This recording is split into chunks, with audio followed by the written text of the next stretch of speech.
here this evening. And for our presenters as well, I want to say welcome to everyone to the RiverBend Speaker Series event on what's happening in London. It's great to see everyone. And on behalf of myself, Valerie Nielsen, my co-facilitator Faith Capern, give a wave, Faith. And thank you. And the RiverBend Social Committee want to welcome everyone here to the presentation on what's happening in London. And most importantly as well, I want to thank the Simon Bevan, who is our host on doing the technical end this evening. So thank you, Simon, for your assistance this evening. It's greatly appreciated. And we appreciate all of you who have signed in here tonight to participate in the social committee event from home in a safe way during these COVID times. We're trying a number of presentations in the upcoming months using Zoom, so we can do that safely and still to have the opportunity to continue to learn from different people in our community over this period of time. So we appreciate that as well. So for this evening, we have not one, but 4 outstanding speakers from the City of London who are here to share information with us. Each of our presenters is extremely knowledgeable on the topic that they're presenting because they are not only involved in the area, but they are the managers, leading teams of people who are working on all of these areas. So they are our leaders in this area, and we're very fortunate that 4 of these individuals have joined us this evening. So for this evening, while each of the presenters will be sharing a bit of their own background with us, I would just like to share that we're going to start with Britt O'Hagan this evening, and she's the manager of City Planning and the Design Department, who is going to share information on the Core Area Action Plan. And her presentation will be directly followed by Dustin Adema. He's the manager of the Planning Policy Department, who will share key items on the Rethink Zoning topic. And that will be directly followed by Chris Green, who is the Economic Partnership Manager, who will present on the London Community Recovery Network, and that includes the COVID-19 responses. And lastly, by Mike Fabro, the Manager of Sustainability and Resiliency Climate Energy Action Plan. So those 4 will present all together in a row. So you can see our presenters certainly have a packed evening ahead of us with lots of information to share. So as these presenters will follow each other directly, there'll be time for questions and answers at the end of the evening on all 4 presenters together at the end. So to make sure that you don't forget what your questions are throughout the evening, that we are encouraging you to use the chat feature within Zoom to enter your questions as they arise, as you think of them. So you can put your questions in right into the chat feature. You can see the little link at the side of your window there. And this will also give you a chance to see what other questions have been asked throughout the evening. So you can say, oh, somebody's already asked that one. I don't need to ask that one. So you can see what's there. And if there's time, we may have time for, just raising your hand at the end too, if something else comes up that you think of that you want to add that way too. So as always, we'll finish the evening by 8:15 to give our presenters, the rest of their evening as well. And that's just our normal time for the speaker series to conclude. So with that, I would like to again thank you all for being here and turn it over to Britt, who will share her screen and her presentation from the City Building and Design Department. So thank you very much, and over to you, Britt. Perfect. I hope everyone can hear me okay. So I'm just going to pull up my screen here, and thank you, Valerie, for inviting us to participate. And I think it's great that you come together to have these and to stay informed about what's going on in the city. And I believe you reached out to us. It might have been last year at this point, but we've kept it on the list, and we're happy that we can accommodate this on Zoom. Thank you. And you said a lot of nice, kind words, so hopefully we live up to some of that. It's going to go full screen. Can everyone still see this okay? Perfect. All right, so as Valerie said, I'm Britt O'Hagan. I'm the Manager of City Building and Design with the Planning Department at the City of London. So my job is really focused on urban design and creating high quality public spaces and public realm.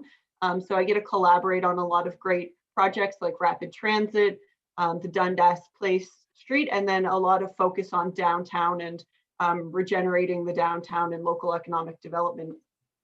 So the core area action plan was a plan that was brought to council at the end of last year, so November 2019. And what it is really to focus our attention and to refocus our attention on the core area. So this is the boundary shown here. It's really the downtown Richmond Row and Old East Village. And over time, we've had a lot of investment from the city in things like Budweiser Gardens, Dundas Place is one, and other transformational projects. We've also seen a lot of downside and a lot of crime and social and health issues that are happening. So at the end of 2019, we had a team of people that were really going out and talking to a lot of people about how we can make the core area better. Sorry, hey, Britt, sorry to interrupt, but I don't think your screen share quite worked when you went to full screen. We're still stuck on the front page.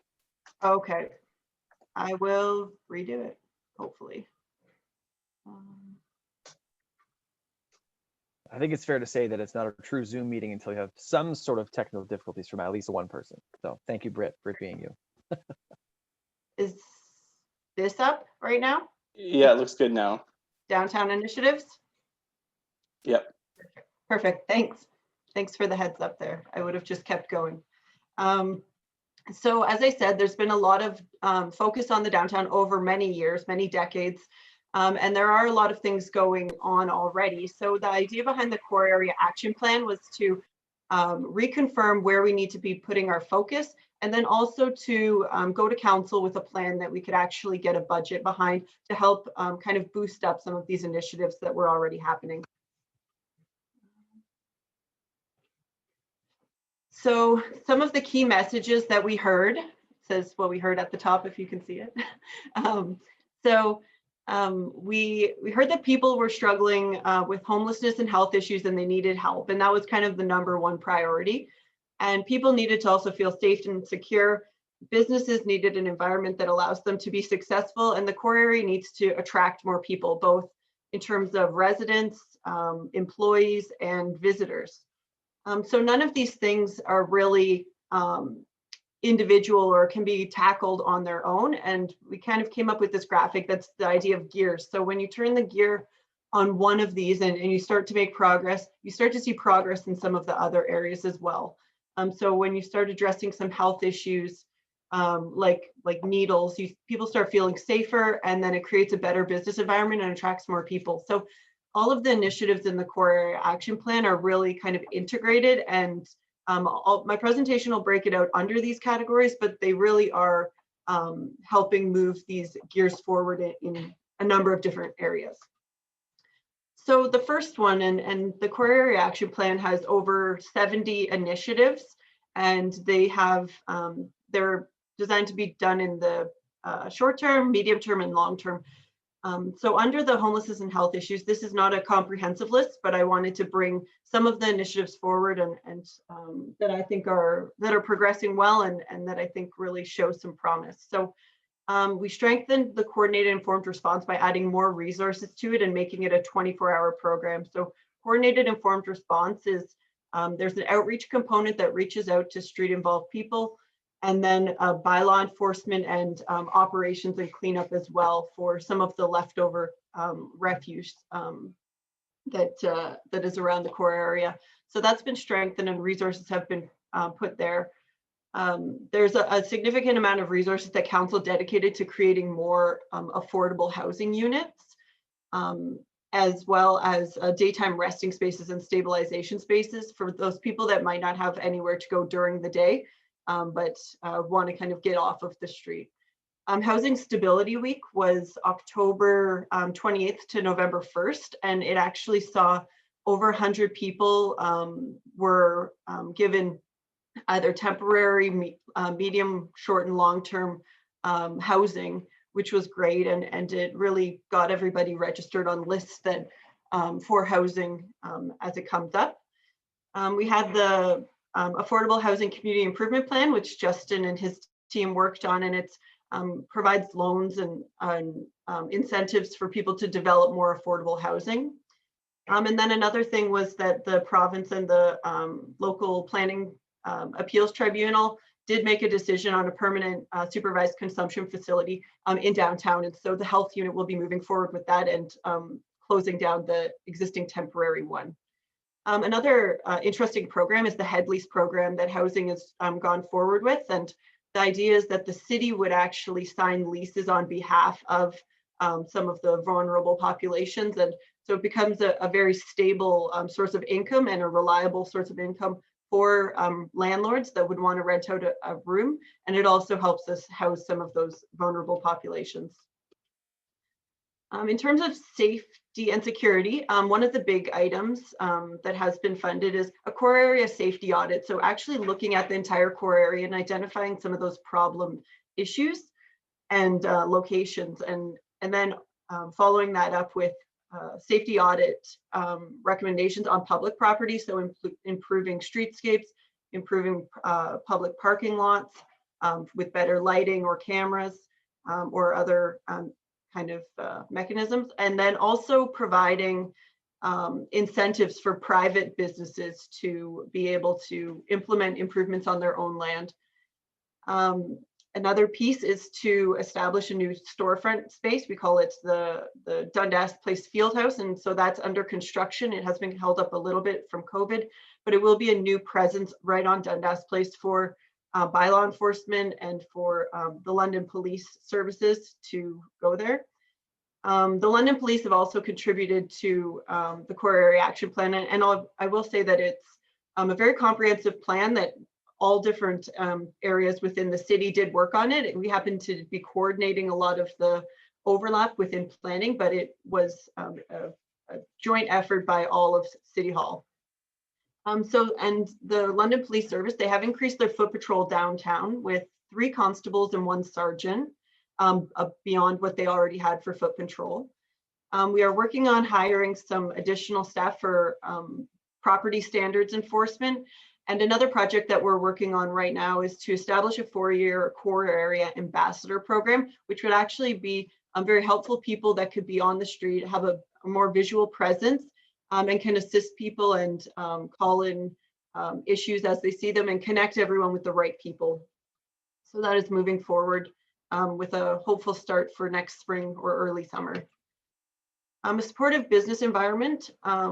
We've made a commitment to prioritize core area building and sign permits and package all of the types of permits and applications into one convenient package for downtown businesses through a community improvement plan, which is a mechanism that allows the city to create grants for private companies or private property owners. We are eliminating fees for applications and licensing for signage, patios, and other applications that come up.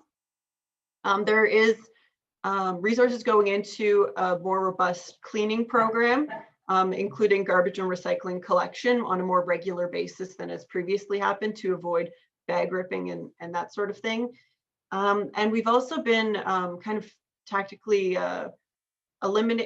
deferring payments for city issued loans that we've done through our incentive programs. And that's during construction projects to kind of help with some of the barriers to accessing certain businesses during construction, but also council did decide to allow that during COVID, that we would also defer those payments to try and help out some of the local businesses. And our construction dollar program did start this year, and it puts basically gift certificates in the hands of businesses and patrons of downtown. And we have $100,000 that is dedicated per year to that program to try and bring people downtown during COVID and during construction times where it is a little bit harder to move around. And then the last area is to attract more people. So as I mentioned, we are implementing a higher clean standard and a pressure washing program in the downtown and core area. We've been experimenting with free parking as well in city lots and on streets. So if you haven't heard and you are planning on going downtown anytime soon, you do get 2 hours free parking if you use the Honk mobile app and use the B2B20 as the promo code. It's the back to business 20. So we are experimenting with that as a means to attract more people downtown for recreation, for dinner to shop, and that will be going on until the end of the year at least, and beyond probably. We're investing in Dundas Place again, so the operations and the maintenance and getting it kind of up to par with some of the new furniture and amenities that will be on there. And we're looking to work with local businesses and with city departments to increase the range of programming in the downtown, and encouraging businesses to use some of our great public spaces and to create their own programs. And then finally, activating spaces with chairs and tables and other street furniture to offer additional seating for restaurants, as well as just a place for people to hang out and enjoy their time. So some of the kind of key timelines that we've gone through. So November, as I mentioned, was when the plan was approved or received by council. In March, we went through the multi-year budget process, and we did get a lot of funds that council decided to dedicate to these initiatives, the over 70 initiatives. Some of them are within existing budgets. We provided a status update report to council in July, and that was to reflect some of the timeline changes and prioritization of certain initiatives because of COVID and because of not being able to hire staff or not wanting to encourage more gatherings. So we did roll back the budget for 2020 for some items we couldn't move forward with, but also showed that we are moving forward on some of the initiatives that could really help during this time. We extended a lot of sidewalk patios, for example. Since June, it might have been earlier, to the present, we do have a back to business task force that is really focused on being agile and creative in how we address some downtown problems, particularly for local businesses. So happy to take any feedback through that. So it's B2B, the letter and the number, at london.ca. And they're really trying to find tactical ways to improve the public realm, sidewalks, help businesses get through these challenging times. And then Chris will talk about it a little bit more, but the London Community Recovery Network is also intertwined with some of these core area action items. And it's been kind of prioritizing some and has the potential to also add additional funding and resources to some of the core area projects. So the next steps basically is to continue on with implementation of these initiatives. And I have the link that you can go and check out the entire plan. But we will be continuing on with implementation. We have budget until 2023 for these. And a lot of that will be adapting some of these programs to what we've kind of learned through COVID to make sure that we're being resilient in that sense. And that is all that I have for my presentation. And I'm happy to kind of see any questions in the chat and answer them at the end. And I will send it over to Justin. Thank you. Thank you very much. Thank you very much, Brett. I really appreciated that. And I know Justin's just getting himself organized there to be able to present next, but really appreciate the information you'll be able to share with us on the core area action plan. So that's great. So Justin, it looks like you're ready to go. I'm getting there. Does that look, is that working? It looks beautiful. Great. So yeah, thanks for having us.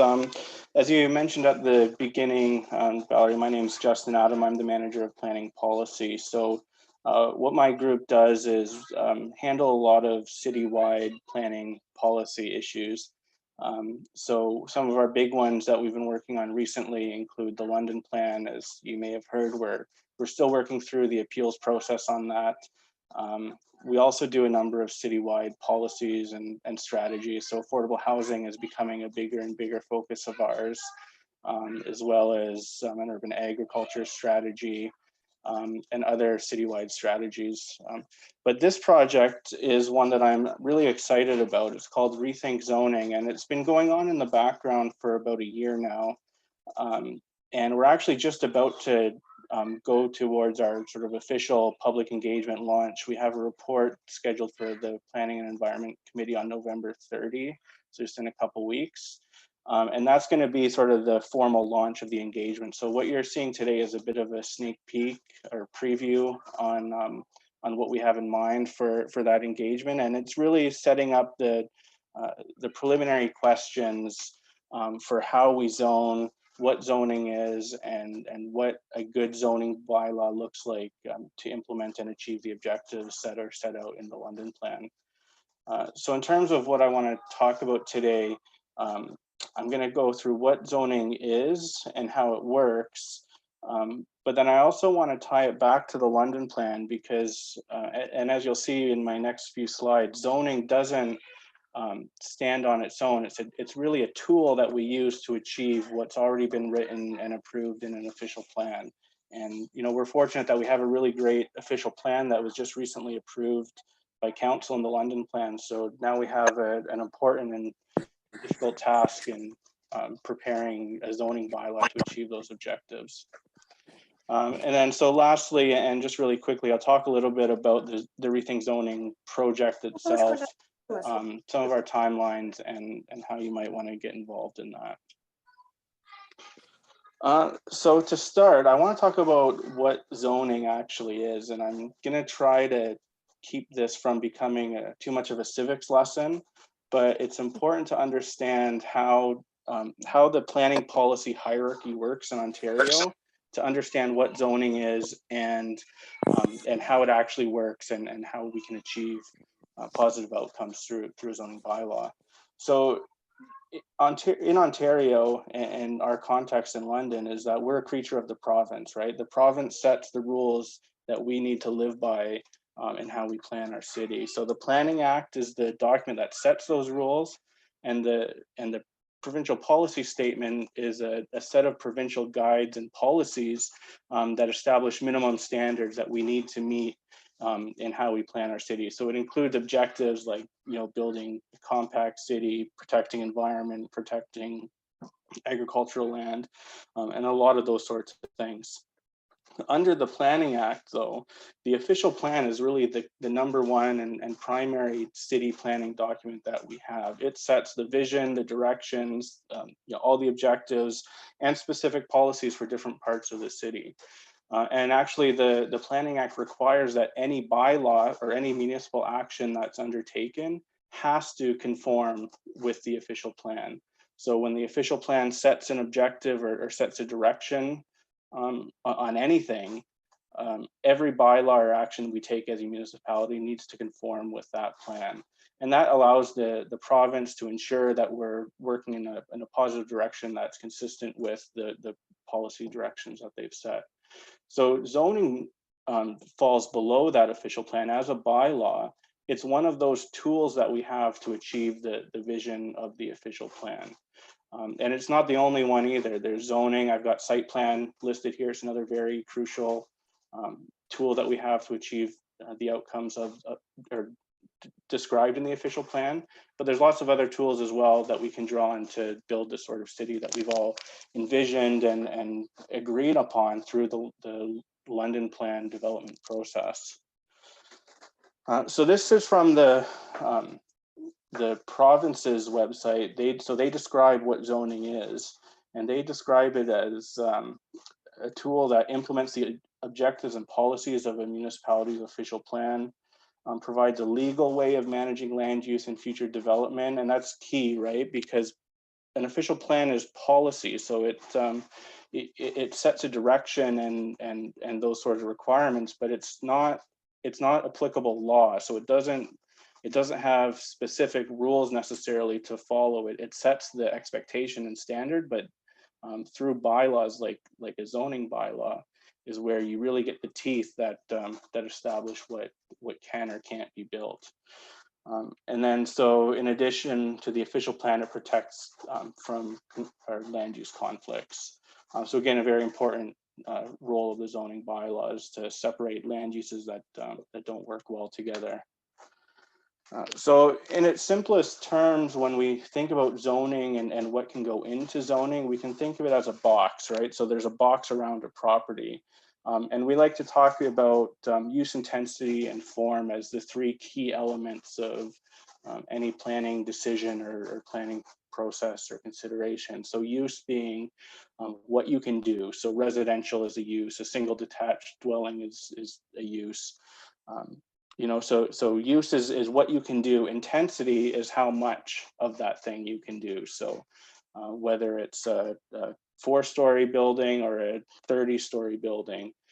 Intensity tells you how much you're allowed. And then form is really the look and feel and shape of development. And historically in planning, we've done a good job, or you can debate whether it's been a good job, but there's been a lot of emphasis on use, quite a bit on intensity, and for the most part, form has been sort of left aside.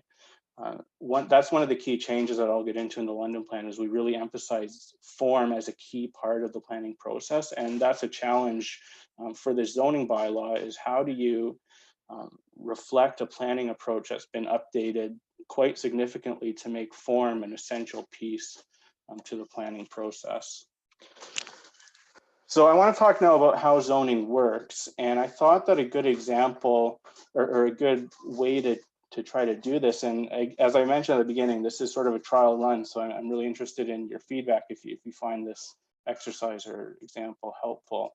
But I thought it would be good to look at a specific site, and this is one in or near your community at Oxford and RiverBend Road, and just explore how the official plan makes its way. And if you'll excuse my clumsy graphic there, what I'm hoping to show is that the official plan sets the direction. That is manifested in zoning, which then leads to actual built form or development outcomes. So this property that I'm looking at, 1850 to 1900 Oxford Street, in the 1989 official plan, and I'm going to go to the 1989 official plan here. That's sort of the outgoing plan, because it shows the linkage from plan to zoning. So I think we can walk through this example, and then that will inform and help us have the conversation about the London plan and what that can mean for the zoning bylaw that will eventually be written and implemented for that site.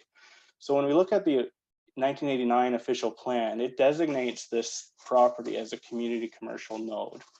And then zoning, which again implements that set of policy, identifies it as a community shopping area. So when you talk about a community commercial node, again, that official plan designation, it intends for these areas to provide for a wide range of goods and services which are needed on a regular basis. So it's sort of a community shopping center, your grocery stores, those sorts of daily need type of amenities. So in terms of use, the official plan identifies specific commercial and retail uses that are permitted.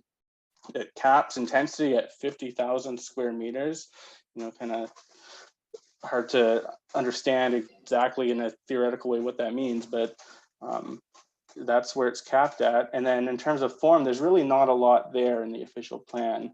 It encourages buildings to frame the street edge, but doesn't really give a lot of clear or specific directions for what that could look like. That when you make your way down then to the zoning bylaw, you can see how the official plan policies are reflected. So again, specific, this time 28 specifically defined commercial uses are permitted. There's a maximum commercial floor area. There's a parking space restriction included, and that actually, the parking space or parking requirement is really a key factor for understanding intensity and how it's regulated. Because more often than not, the parking requirement is what actually restricts how much you can build on a property, because you run out of space for parking, and therefore you can't put any more building to achieve the minimum standard.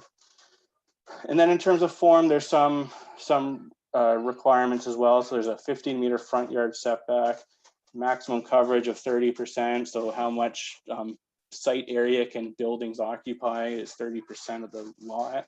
And there's a minimum landscaped area on the parcel of 10%.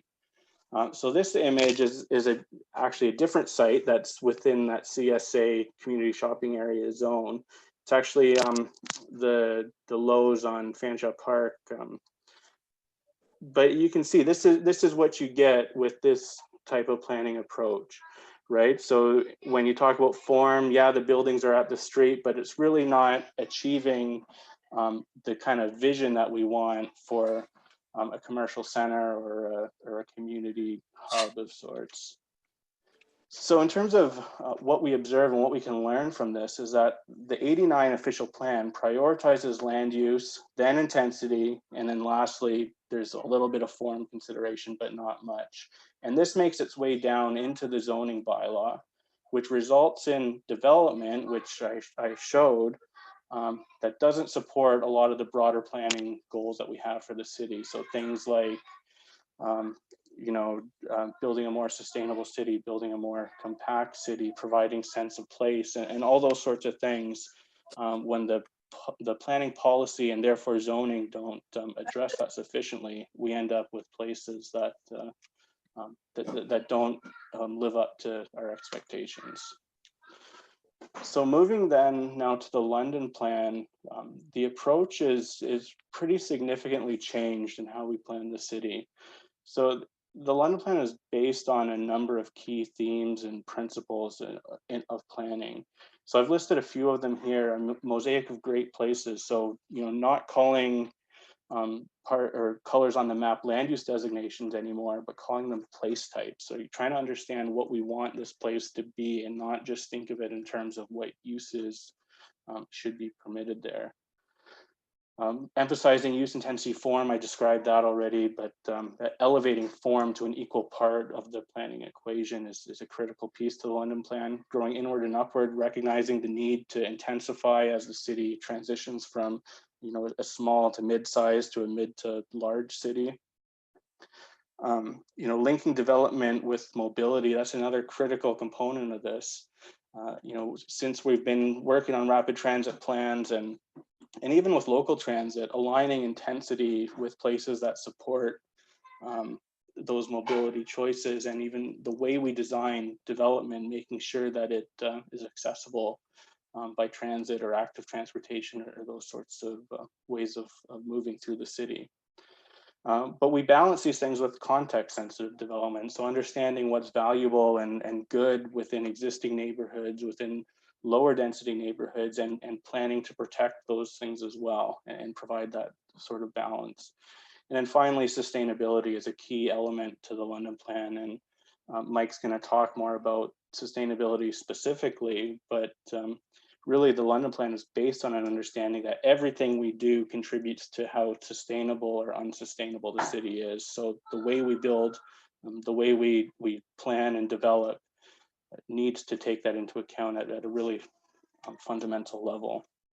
So this graphic just shows those place types that I described. And so we move from land use designations to place types, and that's a really key element of the London plan. So downtown is the downtown, but a lot of traditional planning documents call it a central business district, and that really undersells the function and the role that a downtown plays. It's not just a business district; it's a place where you go to the theater, to restaurants. It's the cultural center as well as the business center. So, Transit Village also hints at that this is more than a place where high density residential is permitted, but it's an urban node, a transit village that achieves a really specific character or sense of place. All the way down on the other end of the spectrum, we don't call it low density residential areas anymore. We call them neighborhoods, right? And a neighborhood includes, yes, some low density residential portions, but it also has maybe a convenience or neighborhood store or other types of amenities that all contribute to make up what the neighborhood is. So then when we look at or understand some of those planning principles and the shift in the London plan towards place types and placemaking instead of planning just on the basis of land use, we need to look at the same site and try to think, okay, how do we now zone for a type of development that is so much bigger than a set of land uses? So in the London plan, the site that I looked at before is within the shopping area place type. So just from the vision for the shopping area place type, it says that these centers will be designed and developed to create a sense of place and identity and to establish an identifiable hub for commerce and neighborhood services. goes on to say that these centers will also become more pedestrian, cycling, and transit oriented and less automobile dominated in their design. So the policy and the vision is not really about the uses, it's about the experience of what these places are, and then yes, the amenities they provide, but also their role within the broader city structure.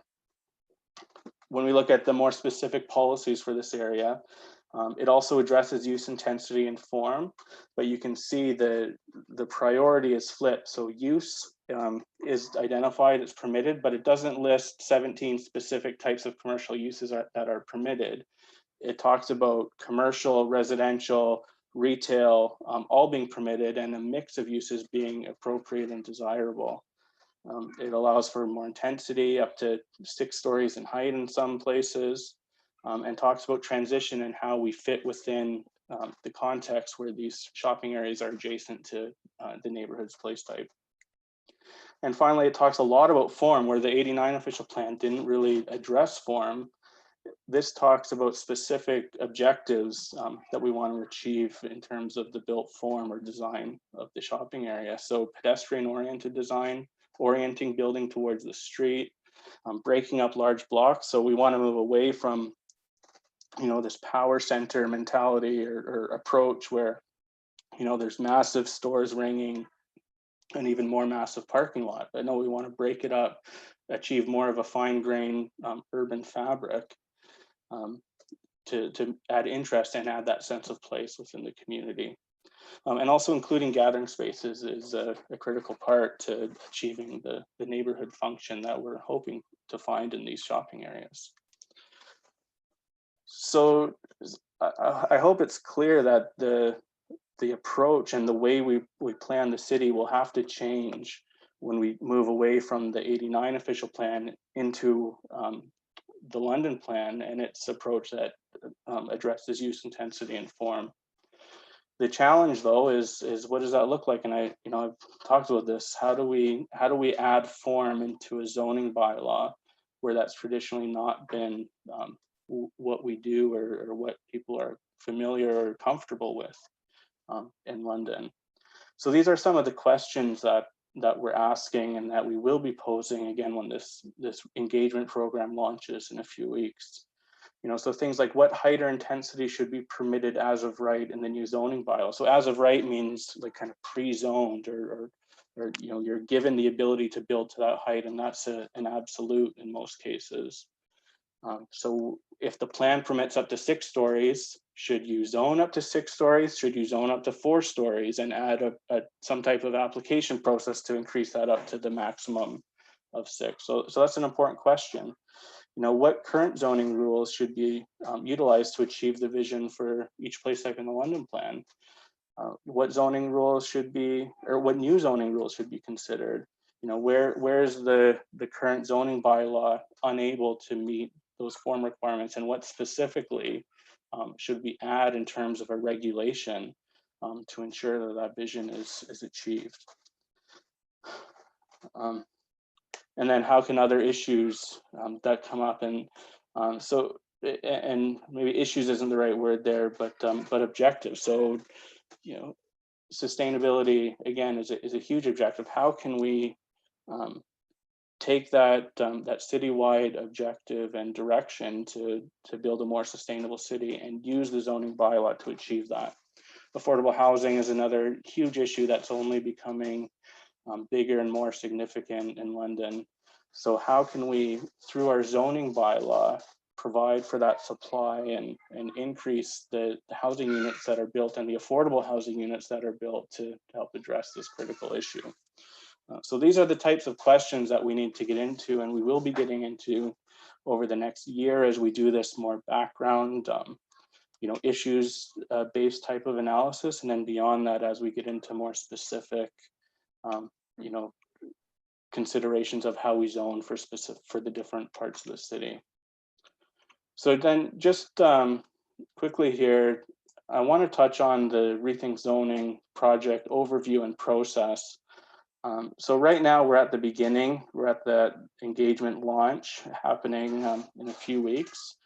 the way we're approaching this is that we're going to start by looking at these bigger picture zoning issues. And as we move through the year, we'll start getting into more specifics and trying to understand what regulation should be applied within each place type and within each different part of the city. We're still hoping that next year we are able to release a draft of the bylaw for consideration, and that 2023 is a realistic timeline to finalize and release have a new zoning bylaw approved to implement the London plan. And just lastly here, this is an important project. I mean, zoning, it feels technical and it feels uninteresting perhaps, but it is important, and it does determine a lot of what is built around us and what the city will look like as we grow over time. So I mentioned that launch happening November 30, but after that, expect to see more information at our online hub. So get involved at london.ca/rethinkzoning. We'll be hopefully building a social media presence around this project. We'll also be scheduling more events in the future. So in the short term, it'll be online events, but hopefully down the road, we are able to someday get back to in-person meetings and gatherings. And then also, of course, by getting in touch. So my contact information is there. And then Ben Morin is one of the planners on my team and the project manager for this process. So both of us are really into this stuff and love talking to people. So feel free to reach out anytime. And that's my introduction to Rethink Zoning. And like Britt said, I'm happy to take your questions at the end. Great. Thank you very much, Justin. Really appreciate that. And, certainly you said you didn't want to give us a civics lesson, but you did so in a very understandable way. So really appreciate that.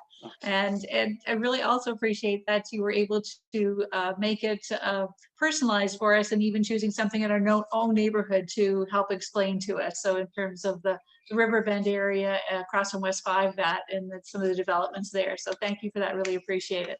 Looking forward to some of the exciting challenges that are ahead. So thanks, Justin. And it looks like Chris is all set up here and ready to go. So we'll pass it over to Chris. Thank you. Good evening, everyone. I'm going to talk to you a bit about the London Community Recovery Network. It's a little bit of a quicker, shorter presentation because it's quite new. This network was created in response to the COVID-19 pandemic. And it's a contribution of over 100 different organizations. So the city is the main partner. We drive a lot of it.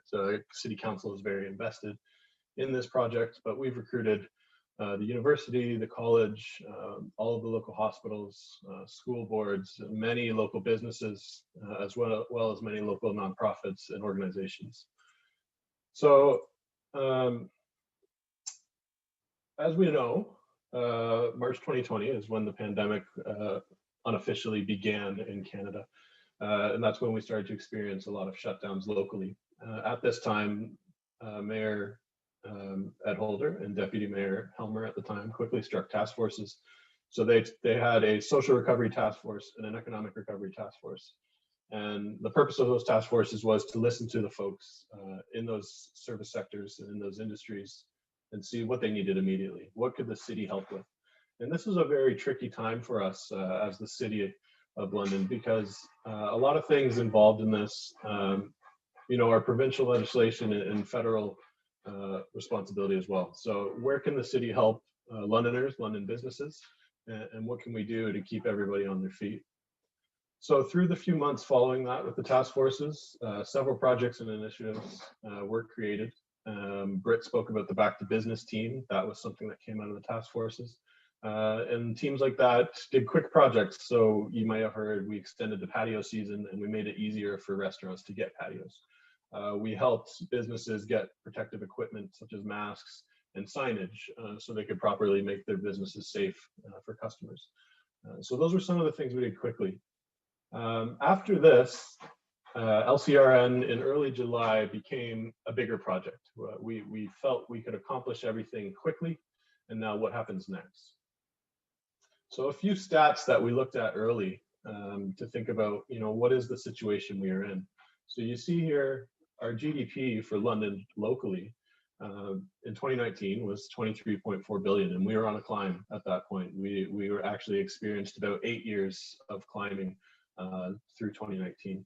And then in 2020, we're projected about $1 billion less, and that represents about a 4% drop in our local GDP. Similarly, our unemployment has been growing, one of the best growth rates in Canada, in fact, for employment rates. But this year alone, we've lost 30,000 jobs, and by our latest records, only about a third of those have returned. Many of those jobs are in the service sector, so retail, restaurants, different services such as barbershops, hair cutting, salons, that type of work. So a lot of folks who really depend on that paycheck to get by. Just some other statistics that we looked at before we started setting up our network. We knew that meals delivery was way up. So this is both emergency supports, so meals coming from Meals on Wheels and the food banks, but also people ordering meals into their homes using things like Uber Eats and Skip the Dishes. And what this showed us was a lot of people were staying home, which definitely was a good thing. Regulations told us that's what we wanted, but isolation can have damages as well. And it let us know that other areas of our economy were probably suffering. So simply put, gas stations. Nobody's leaving their house. Not a lot of business going through gas stations. So you might think about the spin-offs and the damages to some of our economy in that way. A lot of our nonprofits really suffered through this. So most nonprofits make up their revenue and their operational income through government grants and government funding. And of course, all governments have been hit very hard by this, municipally, provincially, and federally. So nonprofits have then suffered as well. So good things have come out of this. We've been able to create 163 new beds that were required to support the COVID response. So it's great we were able to respond, but it's not so great that was an issue we needed to respond to. We also know that about 80% of our healthcare workforce in London is made up of women. So that's a disproportionate amount that, of course, are considered the heroes of 2020 and have been directly on the front lines helping us when we needed it most. We also know that the infection rates of our CMA, so that represents London, St. Thomas, Strathroy, and a few communities to the east as well. About 17% of those communities are identifiable minorities, but about 27% of our positive cases have come from those minorities. So we can see that for different reasons, those communities have been disproportionately affected by the virus. So a little bit about where the project is. On July 21st, Council officially endorsed this as now a civic administration tool. So it went beyond the mayor having conversations and the deputy mayor having conversations, and we made this a priority of city staff to get to work on. We've had several meetings along the way. Just this week, you'll see November 18th, 19th, we've had priority action table meetings, and this was really, it's a big week for us. So we've had 6 meetings this week, and I'll get into the next slide about what those 6 groups were. We've developed over 217 ideas, and we're going to send about 40 recommendations to City Council that we can get to work on before the end of the year. So what were these groups? So we involved about 100 different organizations, as I said off the top, representing about 300 individuals. So staff, volunteers, all the way from, we had the front door staff of Downtown London BIA to executive directors of major corporations in London. So a really diverse group of input into these tables. We had a destination community, which focuses on tourism, how to rebound our tourism. Of course, things like the Budweiser Gardens, the Grand Theater, and a lot of our smaller venues have been severely impacted. One of the first industries to close, and we predict one of the last industries that will open again. So they've been hurt very hard. So a table totally dedicated to what can we do for them. Streamlining collaborative efforts among businesses, organizations, and governments. This is, we talked a little bit about our Back to Business team. We talked about sharing personal protective equipment, sharing signage, advocating as a group towards the federal government for this is what London needs specifically.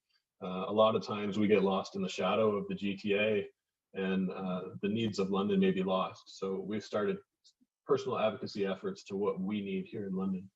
Employment and talent. I showed you some of those statistics about the number of jobs lost. So how do we get those jobs back? And we're starting to realize that some of those jobs may never come back, but what might happen is a whole new set of jobs, different type of employment, which will require reskilling or different training. And that's why Western and Fanshawe are very important to this partnership, and they'll help us make sure that our future students and then possibly some returning students get the skills they need for whatever the world looks like after the pandemic's over. We also know that a lot of people will work from home. Me and my colleagues were home tonight, obviously, but we're generally home all the time now. This is how we meet and talk to each other, as well as most of the City of London staff and many staff across the city. We know downtown alone represents about 70,000 people a day commute to downtown. We know about 30,000 of those people are no longer going downtown. They're either working from home or were unfortunately laid off. So employment and talent is a very important thing for us to focus on. Supporting London's most vulnerable communities. Spoke a little bit about that in those previous statistics first. Our most vulnerable communities have been disproportionately impacted, whether it's through their employment or through the infection rates that we see, or just in different ways. Even we know women are being disproportionately impacted as the primary childcare in a lot of instances, and childcare is a very difficult thing right now as well. So we have a table totally focused on how can we make sure that everything we do throughout this project, we take a look at the most vulnerable communities first. Similarly, we have community readiness and resilience. So everything we do, again, we're making sure we have a look at climate change and impacts on that, as well as different ways to make sure we rebound quickly and we do it properly. Because if you remember a year ago, when we weren't talking about coronavirus, we were talking about climate change, and it did not go away. So we're making sure that all of this new work we do have a lens looking at making sure every project is being respectful of our climate issues as well. And then strengthening London's downtown and core area. I've mentioned a few stats throughout this presentation, how our downtown has been very affected. If you've taken a drive down there or a visit down there, unfortunately, a lot of businesses have had to board up, either close temporarily or permanently. A lot of the office space is no longer in use. And it's unfortunate because our downtown was starting to rebound with interesting projects like Dundas Place and Bud Gardens really hitting its stride with big events in the last few years. So we want to make sure that as we bounce back as an entire community, downtown has been hit harder than most areas in the city. So that has become a focus for us as well. So pretty quick, and as I mentioned, we just had the second meetings wrapping up only a few hours ago. So we'll be bringing recommendations to City Council and hopefully starting to see some action on all of these issues by the end of the year. And then of course, into the new year, the pandemic is hopefully going away sooner than later, but we recognize we're at least months, if not a year away from returning to somewhat normal. So we're focusing a lot of effort and resources into this work.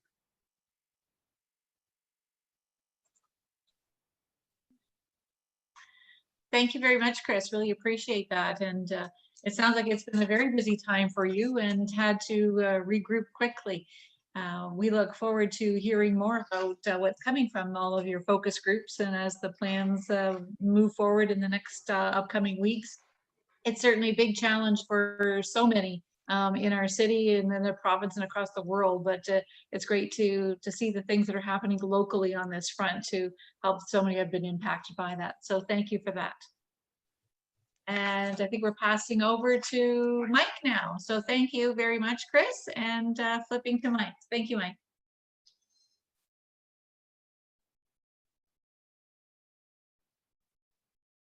There we go. The unmute button was hiding. Sorry about that. So thanks for having us. My name is Mike Faber. I'm the manager of sustainability and resiliency and city planning. And I noticed I'm in the cleanup batter slot here this evening, and it's pretty appropriate because a lot of the things that my colleagues have been chatting about already really do have a close tie to the work that I do.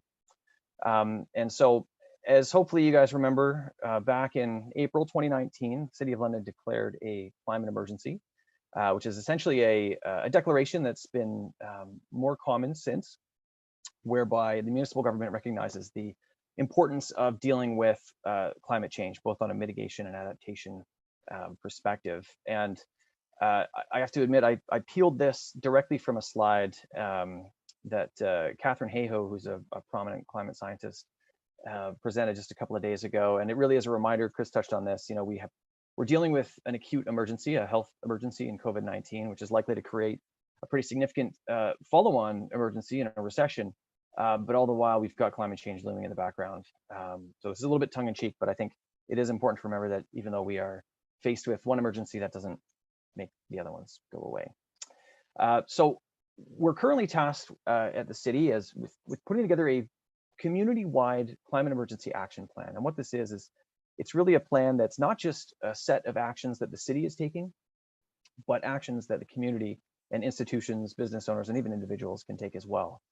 So the process that we are undertaking now, and we are in the engagements phase, so I've got a link here on screen, which I'll put up again later, to our Get Involved page, where you can access some of the information that we've pulled together based on research into other municipalities, because obviously this is a problem that many people, well, everyone around the world is dealing with it, but not every municipality is jumping on action, but many have. So we've got a good base to work from in terms of actions that have worked in other jurisdictions, but we want to really hone in on the things that matter most to Londoners and the things that we can do collectively and individually. So we've got some resources on our Get Involved page that you can check out, some specific surveys. We actually have a discussion primer, which goes through a set of about 32 high-level actions supported by 120-ish more discrete supporting actions to push those specific objectives forward. And we're looking for everyone's opinion on that. Ultimately, the feedback we receive from Londoners will dictate which actions will be invested in and which actions we'll really prioritize.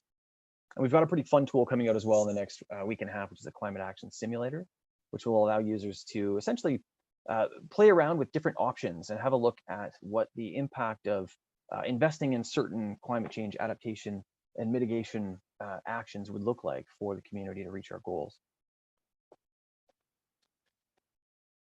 So climate action consists of mitigation, so reducing our greenhouse gas emissions, but then also adapting, particularly to extreme weather. This is common for the conversation. I really do need to think about them in two ways, although a lot of the actions we can take will address both the reduction of our greenhouse gas emissions as well as creating a more resilient city to live in when it comes to the impacts from climate change. Speaking specifically about our goals, so back in November, a year ago, which seems not quite that long ago, but in many ways a lot longer ago, the city committed to a goal of net zero greenhouse gas emissions by 2050. So effectively, that means we're looking at, whatever emissions that we're emitting as a community in 2050, we're offsetting.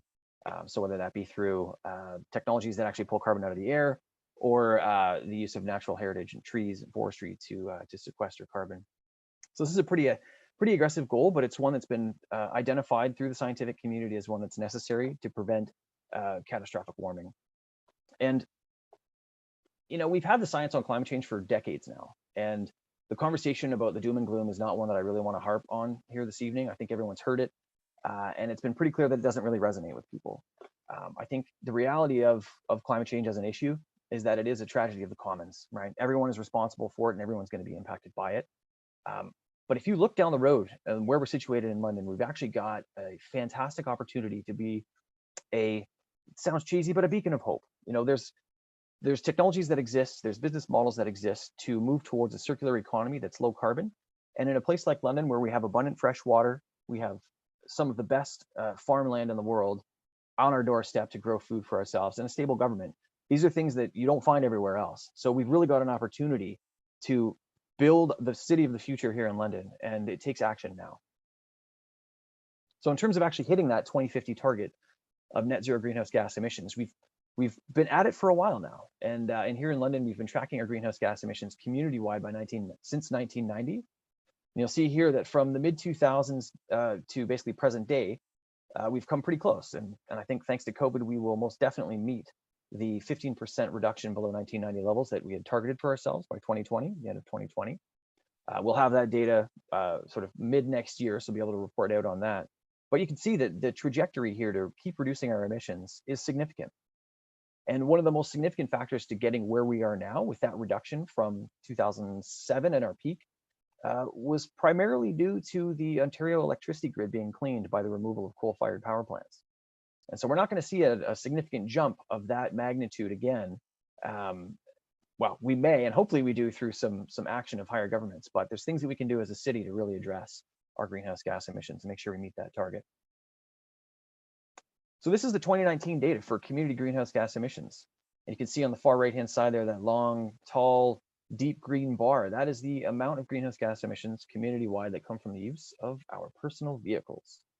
And right next to that, the other green bar that's, you know, about 2/3 the size is actually the emissions generated from housing. So that's from the use of natural gas for heating and water heating, and also electricity use to power our appliances and things. So it's really important that we ground ourselves in this information to understand where the opportunities lie for us to actually make progress on hitting our greenhouse gas emissions targets. And really the focus of the climate emergency action plan that we're putting together is to find ways that we can make a difference in this goal, and not just in a one-way, you know, tax dollars spent to do this, but really it's a collaborative effort. And there's many different people, different organizations throughout the city that have skill sets that can attack emissions and adaptation issues throughout the city. And so really that's the engagement effort that we're in right now. From the energy household emissions scenario, we've got about 10.5 tons of greenhouse gas per household on average in the city. And, you know, almost half of that comes from our vehicles and gasoline usage, another 30% from natural gas and home heating. And you can see the other pieces of the puzzle there as well. So methane from organic waste in our garbage. So again, just alluding to where some of the specific issues we want to address are.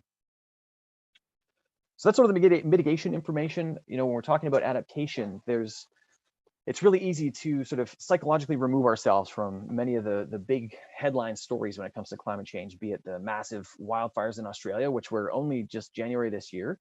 If you can imagine, that was on everyone's mind at the beginning of this year. COVID has certainly taken over, but you know, what are also the sort of Blade Runner-esque images that were coming out of California from the massive wildfires there that were wildly impairing air quality and just devastating the natural environment out there. But to really bring it down central for us and talk about, you know, the impacts of climate change in London, one of the main ones, and one that seldom gets the same kind of press that some of the large discrete weather events gets, is extreme heat. And if you look at the impacts from climate change, the one that actually impacts human health the most across the world, and we're talking about now, not just projections into the future, but now, is extreme heat. Particularly when we don't get cooler nights throughout the summer, can be detrimental to vulnerable populations. So our modeling here shows, and this is actually not our modeling, this is a publicly available software. They show that with the current emission scenarios, so if we just sort of progress on with business as usual and don't really work to clean our economy and don't really work to reduce our greenhouse gas emissions, we're looking at going from, on average, between 1976 and 2005, having between 12 and 13 days over 30 degrees in a year, to having between 60 and 61 days over 30. And you can imagine what that would be like to live in. I mean, heat stress can affect us in many ways. Another major impact is intense rainfall. So we're seeing extreme storm events where systems are being overwhelmed, you know, particularly stormwater, and experiencing massive urban flooding. And basically, this is a characteristic of our systems that were built under a different sort of rainfall intensity paradigm that are unable to accommodate getting the equivalent of a month's amount of rain in 2 hours. So this is an image of Queens Ave near the Western Fairgrounds. You can see someone actually canoeing through, and this is something that we expect to be more prevalent. You know, the general theme when it comes to adaptation and the things you need to adapt to are that weather is going to get warmer, wetter, and wilder. And speaking of wild, this is a radar image from the Exeter weather station that I believe was actually used on Wikipedia as sort of a definition image for what a snow streamer is. And this is something that we expect to see a lot more of as the climate warms, whereby Lake Huron's not going to have as much ice cover, which allows for open water. And as that cool air whips across the lake, it picks up more moisture and dumps it in snow streamers, much like the ones that we've seen here in London. You know, this particular one, I believe, was from 2010 in December, and it shut down the city for about 4 days, just with an absolutely incredible amount of snow, as one of those streamers just kind of sat right on top of us.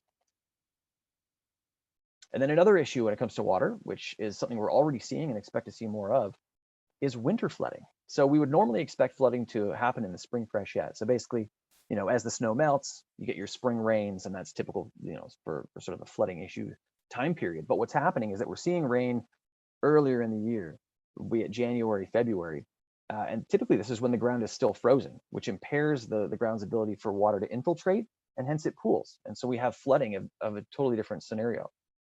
And this is the waltzing weasel there for those who recognize it. And of course, another big issue is looking at disease vectors.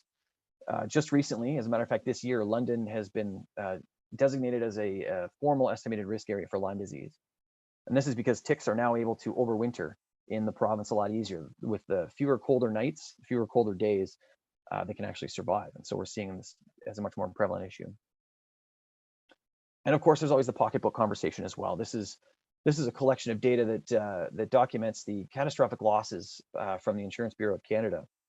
And they define a catastrophic loss as more than $25 million worth of damages from a specific event. And you can see here from sort of the late 1990s to the early 2000s, the trend was that there were these big events that were really peaking and sort of throwing off the data, things like the Quebec floods and the Eastern ice storm. But as you move closer to present day, you'll see that, yes, we still have these peak events, and yes, those events are larger, but we're also getting a base load of larger catastrophic events that are just mounting up. And so they've gotten to the point where over the last 3 years, they haven't really been pointing out specific events as causes of major insured losses. It's just that there's been so many. So with all that said, this issue is real. It's something we really need to deal with. I think we've got a great opportunity in terms of a future and forward-looking stance for our city. And we really want to drill down to those details with the community to create a plan that will ultimately be a living document. We're going to revisit this repeatedly as new things are prioritized, new technologies available, and also as there's new legislation and priorities from senior levels of government.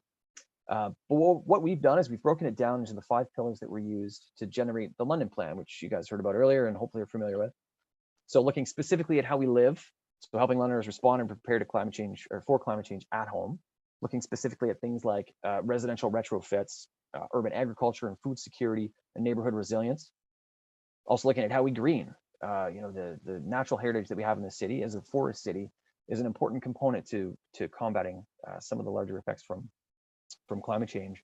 So we're looking at enhancing resilience in urban and rural areas through native plantings and protection, exploring the use of green-blue infrastructure opportunities similar to the Dingman Creek constructed wetland, if anyone's familiar with that, which is a 30-hectare constructed wetland, which has a multitude of benefits in terms of its use for stormwater protection, generation of habitat, and also carbon sequestration with all the vegetation that's growing up on what used to just be a farm field.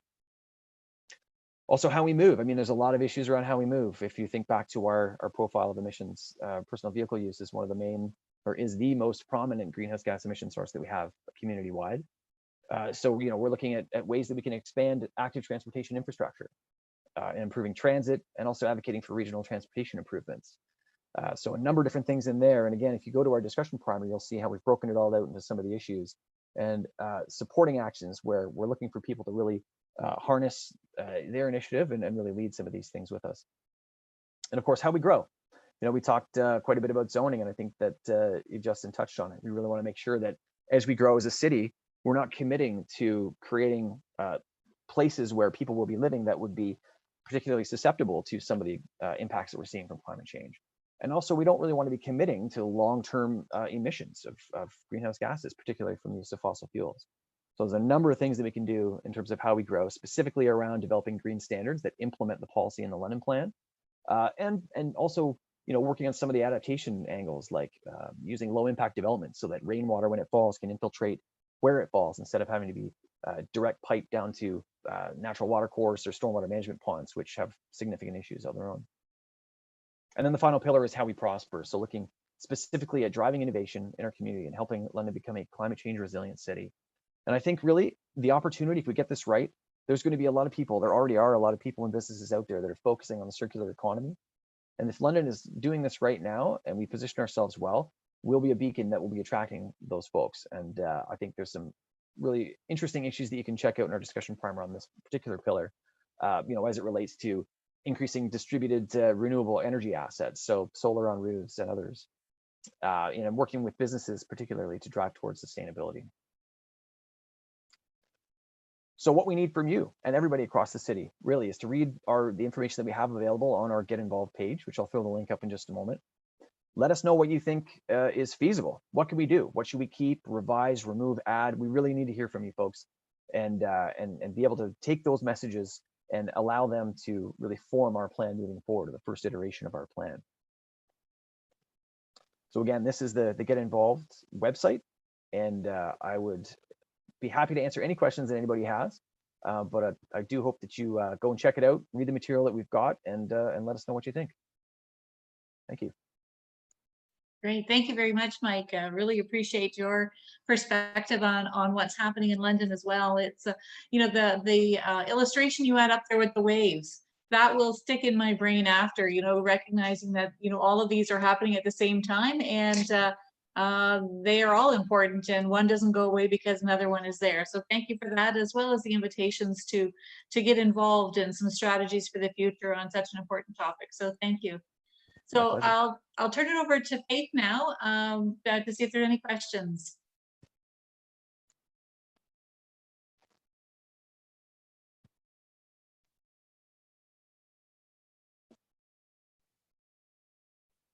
Not sure if Faith's having some challenges. I see that in the chat area there was a posting from Stu, who said he had a question for Britt, but didn't type it in. Simon, could you unmute Stu so we could hear Stu's question? Can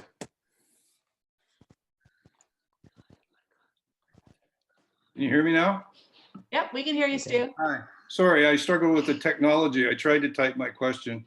You're doing great. It's for Britt. In your presentation, you mentioned some temporary free parking downtown. And I wasn't quite clear how that is going to operate. Is it in specific locations? Is it in certain lots? Is it on the street? Parking meters? When does it take effect? Will the signage be there to clearly identify that it's free? Questions like that. Yeah, so it's been going on for quite a while. So it's 2 hours of free parking. It's in municipal lots, so it would be, I'm not sure if they're all identified with a green P, but it would be the municipal parking lots, as well as all of the on-street spaces that would have parking meters. So in order to be able to access that, you have to get the Honk app, which is a pretty easy to use app. And then you are able to enter in the promo code into it. So you select your area where you're parking, and then select how many hours you want to park there. And you enter the promo code at the last step, and it's B2B20. And that will automatically take off the first 2 hours of parking. And that'll be running all through December. So it's great if you're going out to run into a store real quick, or going out to dinner even, or a lunch. It's a good thing to kind of keep on your radar, because the parking is free, because we're trying to encourage people to go down and support our local businesses. Happy to send any other information on that as well.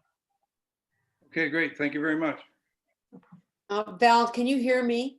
Absolutely. That's okay. If anybody else has a question that they would like to ask, we have a few more minutes. We don't want to keep these wonderful presenters too much longer, but you could just raise your hand so we can see you, or because we need to unmute you.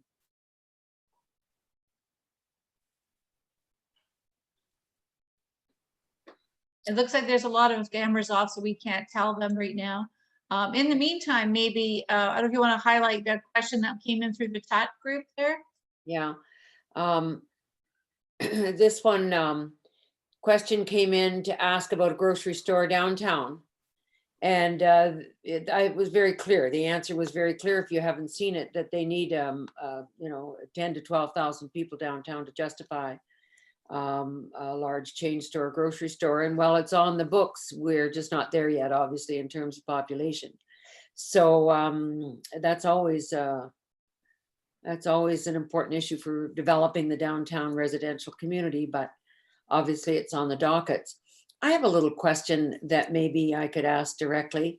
There was a lot of talk about corridor transportation between Toronto, Windsor, including London, which could have a good effect on our diminishing of our automobile greenhouse gases.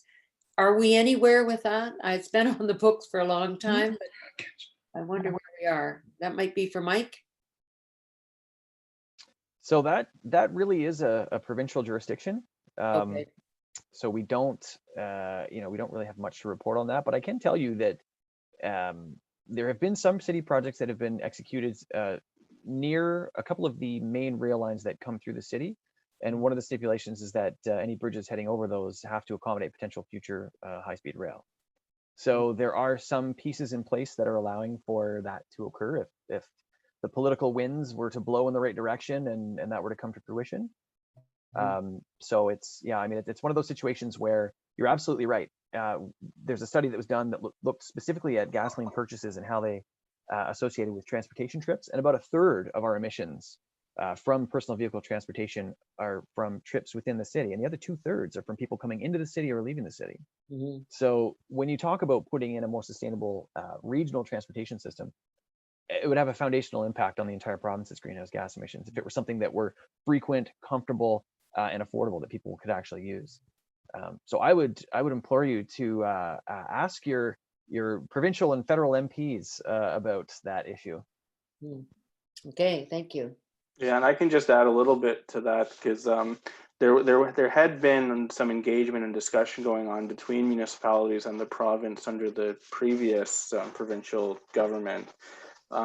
So high-speed rail was in the cards. They were working on environmental assessment to start actually designing and maybe moving towards implementing that project.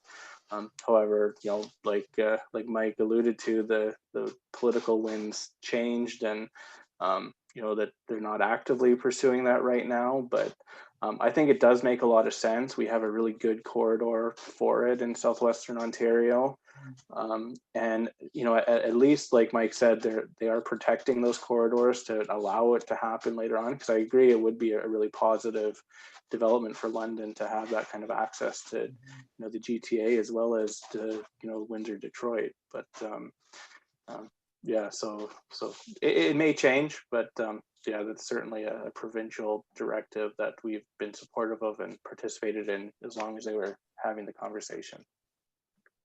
Anybody else have another question that they would like answered? No? Britt, was it you that was talking about the an app that would assist in downtown free parking options? Yes, so I just posted that. It's Honk Mobile, so it's a cell phone app that you can use to pay for your parking downtown in any of the municipal lots or on the street, instead of putting coins or putting your credit card into the machine. And so through that app until the end of the year at least, and probably beyond that, we are offering free parking for 2 hours. So I put the information in the chat, and so it's the Honk Mobile app that will allow you to enter that promo code. Okay, and is there a regular format for promoting that within the London community? So we do have our communications group, as well as Downtown London BIA, do send out kind of press releases every once in a while. So there might be stuff that you see occasionally see on the city's website. But I'm happy to send some more detailed information, and they might even have a map of where all those parking lots are, and I can send that through Valerie to your group, and you can circulate it if you'd like. That'd be great. Thank you. Yes, thank you. Okay, is there anything else down there? It looks like Mike has posted the link to get involved about the climate component. So thanks, Mike, for putting that link in there too. We appreciate that. My pleasure. Spread the word. Have conversations. We certainly will. It's been most informative this evening. And I think that we often record these programs and they can be posted on our website. So those people who have not visited with us physically tonight on Zoom can go on to our website, right, Val? That's correct. It's recording. Yep. Yeah, and do visit this presentation, and we'll certainly recommend that in our next Ben Bits, our local little rag, and invite everybody to come and to this site and see this recorded effort as well. So thank you all for your time this evening. Certainly, when I contacted, I called City Hall meekly a year ago and said, is there anybody that can talk to us about what's happening in London? You know, this was long before there was COVID or, you know, we were doing Zoom or anything. I certainly didn't anticipate that we would have an evening like this with not one, but 4 outstanding presenters who have come so well prepared and so very professional in their work and so very informative. So thank you very much. You have far surpassed the expectations for the evening, and really appreciate you giving your time this evening to spend it in this way. So thank you sincerely from all of us at RiverBend. Really appreciate it. Thank you. Thank you. Very Thanks for welcome. having us. Good Thank night. you.